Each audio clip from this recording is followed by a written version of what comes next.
किस पाप के कारण स्त्रियों का गर्भ गिर जाता है। मित्रों, आप सभी ने देखा होगा कि कुछ स्त्रियां गर्भवती तो होती हैं, किंतु उनका बच्चा समय से पहले ही पैदा हो जाता है, जिससे उस बच्चे की मौत हो जाती है। और कई स्त्रियों को तो मरा हुआ बच्चा पैदा होता है। और वह कौन से कार्य हैं जो एक गर्भवती स्त्री को कभी नहीं करने चाहिए, नहीं तो उसका गर्भ गिर जाता है। और विष्णु भगवान ने इसके बारे में क्या बताया है, जानेंगे एक कहानी के माध्यम से। मित्रों, एक समय की बात है जब माता लक्ष्मी भगवान विष्णु से मिलने जाती हैं, तो माता लक्ष्मी को देखकर भगवान विष्णु ने कहा, हे देवी, क्या बात है, आज आप अचानक मुझसे मिलने क्यों आई हैं? तब माता लक्ष्मी ने कहा, प्रभु, आज जब मैं पृथ्वी लोक पर भ्रमण कर रही थी तो मैंने देखा कि कुछ स्त्रियां गर्भवती तो होती हैं, किंतु समय से पहले ही उनका गर्भ गिर जाता है। प्रभु, इसे देखकर मेरे मन में दो प्रश्न उठ रहे हैं और आज मैं आपसे उन्हीं दोनों प्रश्न का उत्तर पूछने के लिए आई हूँ। तो भगवान विष्णु ने कहा, हे देवी, तुम्हारे मन में जो भी प्रश्न हैं मुझे निश्चिंत होकर बताओ, मैं तुम्हारे दोनों प्रश्नों के उत्तर अवश्य दूंगा। तो माता लक्ष्मी ने कहा, प्रभु, मेरा पहला प्रश्न यह है कि किस पाप के कारण स्त्रियों का गर्भ गिर जाता है और उस स्त्री के बच्चे की मृत्यु हो जाती है। और मेरा दूसरा प्रश्न यह है कि कौन सी स्त्री के भाग्य में पुत्र की प्राप्ति नहीं होती और वह पूरा जीवन निसंतान रहती है। तो भगवान विष्णु मुस्कुराते हुए बोले, हे देवी, आज आपने जो प्रश्न का उत्तर पूछा है उससे संपूर्ण मानव जाति का कल्याण होगा, किंतु इस प्रश्नों का उत्तर मैं आपको एक कहानी के माध्यम से दूंगा। और इस कहानी को सभी स्त्रियों तथा सभी पुरुषों को अवश्य ही सुनना चाहिए, क्योंकि इस कहानी को सुनकर आपको पता चल जाएगा कि किस पाप के कारण स्त्रियों का गर्भ गिर जाता है तथा वह कौन सी स्त्री है जिसके भाग्य में पुत्र की प्राप्ति नहीं होती और पुत्र की प्राप्ति के लिए उसे क्या करना चाहिए। तो माता लक्ष्मी ने भगवान विष्णु से कहा, आप कथा सुनाएं। प्रभु, मैं कथा को पूरे मन से सुनूंगी, अंत तक सुनूंगी। तो कथा को सुनते हुए भगवान विष्णु ने कहा, एक समय की बात है जब एक नगर में एक बहुत अधिक धनवान सेठ रहता था। वह इतना अधिक धनवान था कि उसके घर में किसी चीज की कोई कमी नहीं थी। उस सेठ की एक पुत्री थी जिसका नाम मोहिनी था। मोहिनी विवाह करने के योग्य हो गई थी। फिर उस सेठ ने सही मुहूर्त देखकर अपनी पुत्री का विवाह उसी नगर के पास एक दूसरे गांव में वैश्या के पुत्र के साथ कर दिया। फिर विवाह के बाद सेठ की पुत्री मोहिनी अपने पति के घर में रहने लगती है। वह अपने पति के घर में हंसी खुशी से रहने लगती है और अपने पति से बहुत अधिक प्रेम करने लगती है। मोहिनी की सास का नाम सुनंदा था। सुनंदा बहुत ही दुष्ट स्वभाव की थी। मोहिनी अपने घर से दहेज में बहुत सारा सोना चांदी लाई थी, इसीलिए सुनंदा अपनी बहू का झूठ मूठ का सम्मान करती थी और हमेशा उससे मीठी मीठी बातें करती थी और मोहिनी से अपने मायके से कुछ न कुछ लाने को कहा करती थी। मोहिनी अपनी सास की बात मानकर अपने पिता से कहकर वह सोना, चांदी, घोड़े, गाय, बैल, अनाज आदि चीजें मंगवाया करती थी और उसके पिता भी मना नहीं करते थे और सभी सामान दे देते थे, जिसके कारण मोहिनी की सास उससे बहुत खुश रहती थी। फिर इस तरह मोहिनी की सास का लालच दिन प्रतिदिन बढ़ता जा रहा था और मोहिनी के मायके का सब कुछ हड़पना चाहती थी, क्योंकि उस सेठ का कोई पुत्र नहीं था, इसीलिए सारा कुछ मोहिनी का ही था। फिर इस तरह काफी दिन तक चलता रहा और उसकी सास उसे अपनी बातों में बहला फुसला कर उसके मायके से सारी सामानें मंगा लिया करती थी। लेकिन भोली भाली मोहिनी इस बात से अनजान थी कि उसकी सास उसके पिता का सारा कुछ हड़पना चाहती है और मोहिनी का पति संजय भी अपनी माँ की ही बात मानता था। इसीलिए उसके घर में मोहिनी की सास जो कहती थी वही होता था। उसके घर में सारा काम उसकी माँ के कहने से ही होता था, इसीलिए उनके घर में कभी भी कलेश नहीं होता था और सभी खुशी पूर्वक रहते थे। इस तरह कुछ साल बीतने के बाद मोहिनी गर्भवती हो गई। जब उसकी सास को इस बात का पता चला तो वह बहुत खुश हो गई। उसने तुरंत ही मोहिनी के माता पिता को इस बात की सूचना दी और साथ में ही बड़ी बड़ी वस्तुओं की मांग की। जब मोहिनी के पिता ने इस बात को सुना तो वह भी बहुत अधिक प्रसन्न हुए और फिर अगले ही दिन वह मिठाई तथा सोने के कंगन, सोने की माला लेकर मोहिनी के ससुराल पहुंच गए। मोहिनी अपने पिता को देखकर बहुत खुश हुई। फिर कुछ समय बाद मोहिनी के ससुराल में बहुत खुशियां मनाई गईं। उसके पिता अब अपने घर वापस लौट गए। मोहिनी की सास उसका बहुत अच्छी तरह से ख्याल रखने लगी तथा उसे समय समय पर फल फूल खिलाती रहती थी और घर का सारा काम खुद करती थी। मोहिनी को कोई भी काम नहीं करने देती थी, इसीलिए मोहिनी पूरा दिन घर पर आराम करती थी। फिर इस तरह कुछ दिन और बीत गए और एक दिन अचानक ही मोहिनी का गर्भ गिर गया, जिससे मोहिनी की सास बहुत क्रोधित हो गई और फिर मोहिनी को ताना मारते हुए कहने लगी, अरे पापन स्त्री, तूने अपने जीवन में ऐसा कौन से पाप किया है जिसके कारण जन्म लेने से पहले ही तुम्हारा बच्चा मर गया। पता नहीं क्यों मेरे पुत्र ने तुझ जैसी पापन स्त्री से विवाह कर लिया।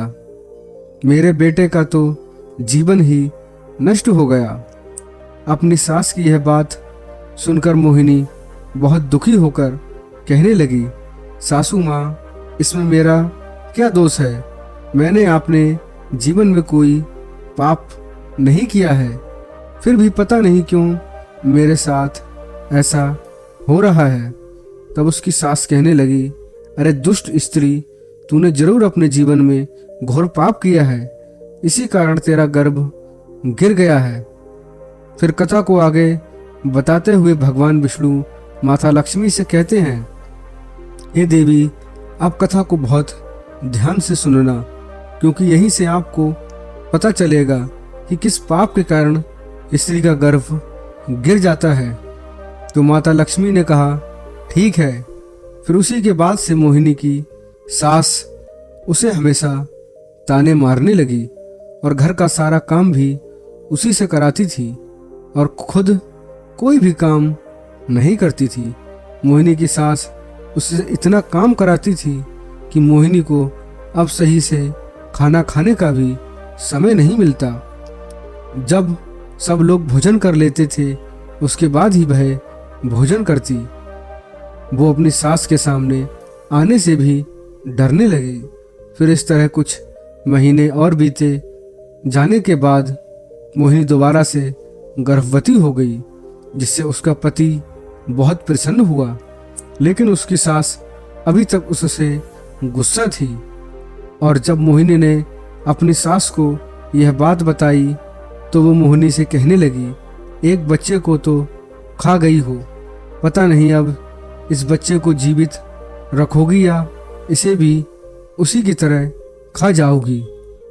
मुझे तुझ पर जरा सा भी भरोसा नहीं है, क्योंकि मुझे तो लगता है कि तूने अपने जीवन में जरूर कोई पाप किया है, इसीलिए तेरा पहले वाला गर्भ गिर गया था।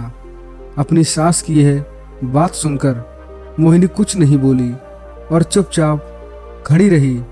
फिर धीरे धीरे मोहिनी का गर्भ बढ़ता गया और गर्भवती होते हुए भी वह घर का सारा काम करती थी, लेकिन फिर भी उसकी सास को उस पर जरा सी भी दया नहीं आती थी।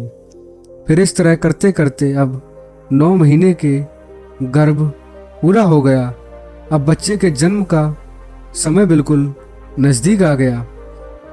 फिर मोहिनी ने एक बालक को जन्म दिया, किंतु वह बच्चा कुछ बोल नहीं रहा था और ना ही रो रहा था। फिर मोहिनी ने देखा तो उसका बच्चा मरा हुआ था। अपने मरे हुए बच्चे को देखकर वह बहुत जोर जोर से रोने लगी। फिर जब मोहिनी की सास को इस बात का पता चला तो वह बहुत गुस्सा हुई और मोहिनी से कहने लगी, तू एक पापन स्त्री है, तभी तेरा यह दूसरा बच्चा भी मर गया है। मुझे तो पहले से ही शक था कि तूने अपने जीवन में जरूर कोई घोर पाप किया है, इसलिए तेरे साथ ऐसा होता है और इसलिए तेरा यह पुत्र भी मर गया है।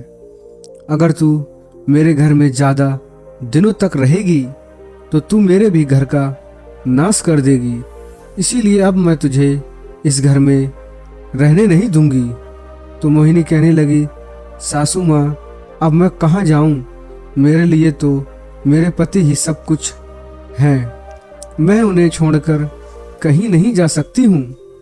मैं अपने पति से बहुत प्रेम करती हूँ, इसलिए आप मुझे इस घर से मत निकालिए। मैं घर का सारा काम करूँगी और इसी घर के किसी कोने में पड़ी रहूँगी। आप जो भी काम कहेंगी मैं वह सब कुछ करूँगी, बस आप मुझे घर से मत निकालिए, क्योंकि मैं अपने पति के बिना एक पल भी नहीं रह सकती हूँ। तो उसकी सास बोली, अरे पापन स्त्री, अगर तू अपने पति के बिना नहीं रह सकती तो कहीं पर जाकर मर जा, लेकिन अब तुझे मैं इस घर में एक क्षण भी नहीं रहने दूंगी। इतना कहकर मोहिनी की सास मोहिनी को धक्के मारकर घर से बाहर निकाल देती है। फिर मोहिनी घर के बाहर बैठी रहती है, लेकिन उसकी सास ने घर का दरवाजा नहीं खोला। फिर वह घर के बाहर बैठकर अपने मन में सोचने लगी, अब मुझे यहाँ से अपने मायके ही जाना पड़ेगा।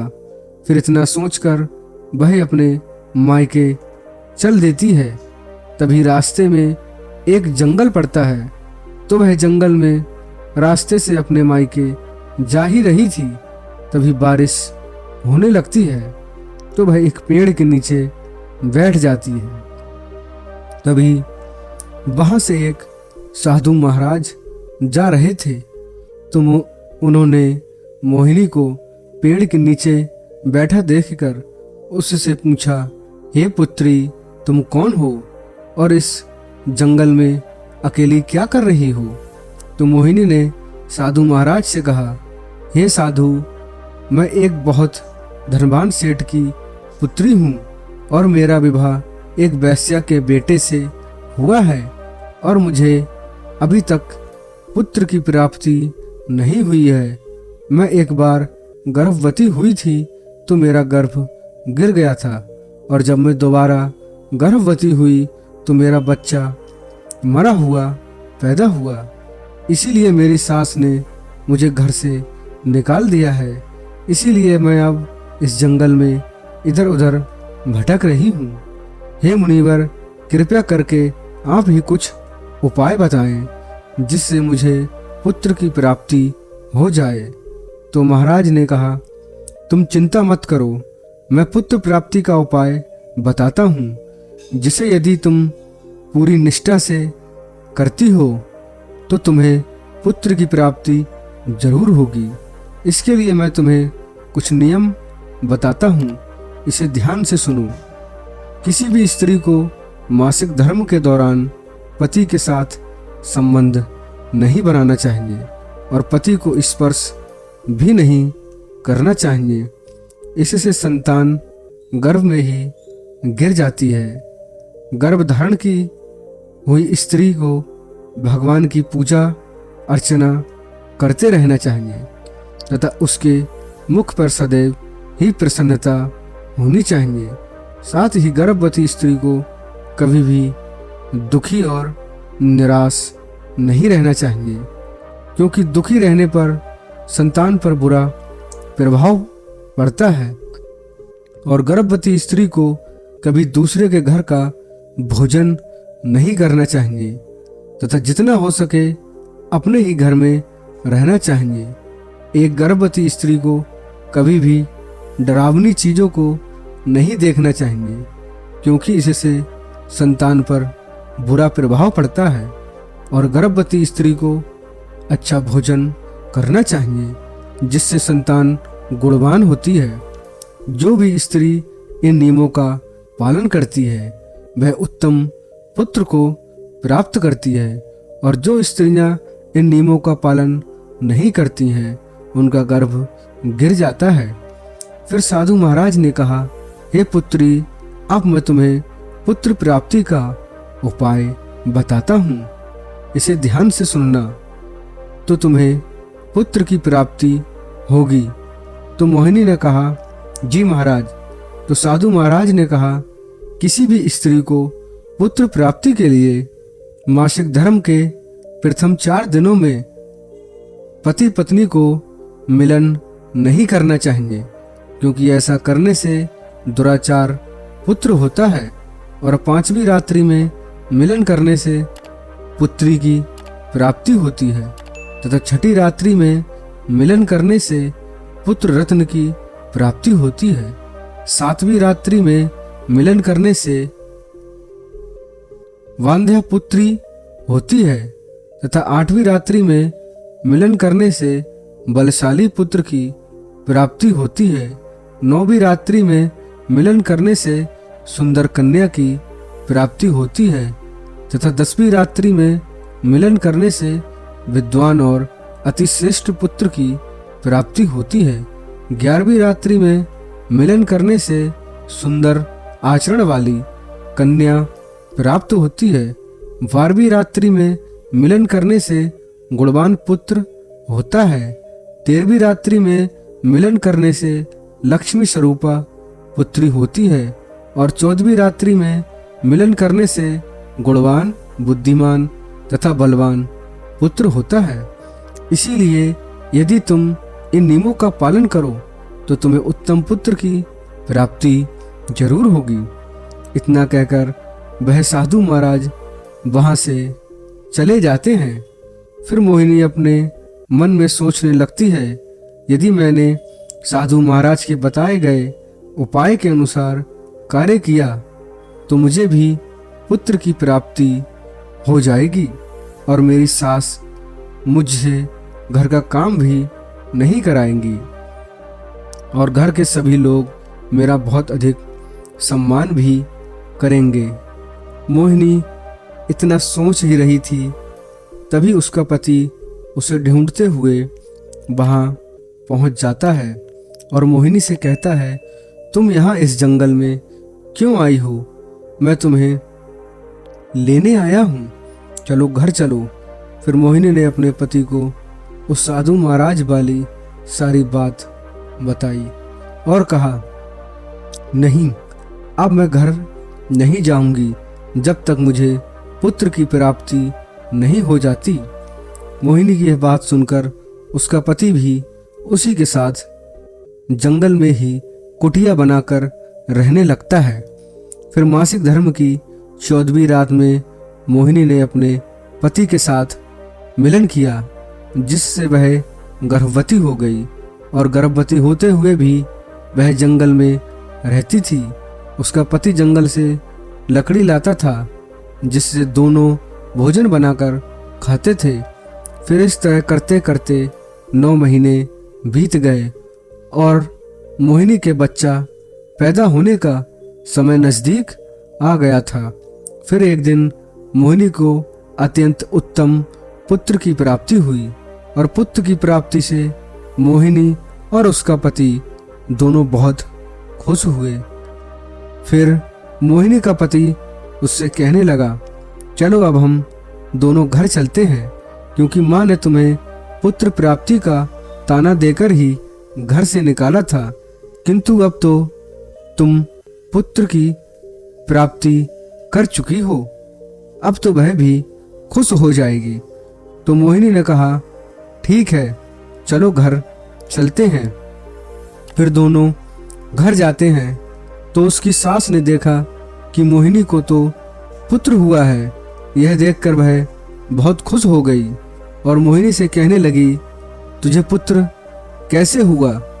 जब आपने मुझे घर से निकाला था तो मैं जंगल में चली गई थी और वहां मुझे एक ज्ञानी साधु महाराज मिले थे। उन्होंने मुझे पुत्र प्राप्ति का उपाय बताया था और उसी उपाय से मुझे पुत्र की प्राप्ति हुई है। तो उसकी सास उससे कहने लगी, इसका मतलब वह साधु महाराज बहुत अधिक ज्ञानी है, तब तो उन्हें यह भी पता होगा कि हम लोग धनवान कैसे बन सकते हैं। इसीलिए अब मैं जंगल जाऊंगी और उससे धनवान बनने का उपाय पूछकर वापस आऊंगी। तो मोहिनी ने कहा, नहीं माँ जी, आप वहां मत जाइए, क्या पता वह साधु महाराज अब वहां पर मिले या ना मिले। तो उसकी सास ने कहा, नहीं, मैं तो जाऊंगी और उसने धनवान बनने का उपाय पूछकर आऊंगी। इतना कहकर उसकी सास उसी जंगल में पहुंच जाती है। तभी उसे एक शेर दिखाई देता है, तो वह शेर को देखकर डर जाती है। तभी शेर उसे खाने के लिए आगे बढ़ता है। जैसे ही शेर उसे खाने के लिए आगे बढ़ा तो मोहिनी की सास ने उससे कहा, हे महाराज, तुम मुझे क्यों खाना चाहते हो? तुम्हें मुझे खाकर क्या मिलेगा? तो शेर बोला, हे पापन स्त्री, तू बहुत दुष्ट स्वभाव की है, इसीलिए मैं तुझे खा जाऊंगा। इतना कहकर शेर उसे खा जाता है। फिर उसकी मौत हो जाती है और यम के 2 दूत आते हैं और उसे यमलोक ले जाकर यमराज जी के सामने खड़ा कर देते हैं। तभी चित्रगुप्त ने उस स्त्री के जीवन का लेखा जोखा देखा और उसके जीवन का लेखा जोखा देखकर कहने लगे, हे धर्मराज, इस स्त्री ने तो अपने जीवन में घोर पाप किए हैं। यह स्त्री अपनी बहू पर बहुत अत्याचार करती थी। उसके गर्भवती होते हुए भी घर का सारा काम उसी से कराती थी। और तो और जब इसकी बहू के पुत्र की मृत्यु हो गई तो इसने उसे धक्के मारकर अपने घर से निकाल दिया था। चित्रगुप्त की यह बातें सुनकर यमराज को उस स्त्री पर बहुत क्रोध आया और उन्होंने दूतों से कहा, इसे नरक लोक में डाल दो। मित्रों, फिर कथा को आगे बताते हुए विष्णु भगवान माता लक्ष्मी से कहते हैं, हे देवी, इस प्रकार उसकी सास को उसके किए की सजा मिल गई और मोहिनी ने गर्भधारण के नियमों का पालन किया, जिससे उसे उत्तम संतान की प्राप्ति हुई।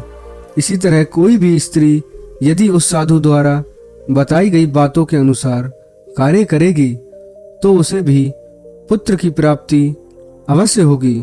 तो माता लक्ष्मी ने कहा, प्रभु, वह कौन सी स्त्रियां हैं जिनके भाग्य में पुत्र की प्राप्ति नहीं होती है, और वह अपने जीवन में ऐसा कौन सा पाप करती हैं, जिसके कारण उन्हें पुत्र की प्राप्ति नहीं होती है। और पुत्र प्राप्ति के लिए उन स्त्रियों को क्या करना चाहिए?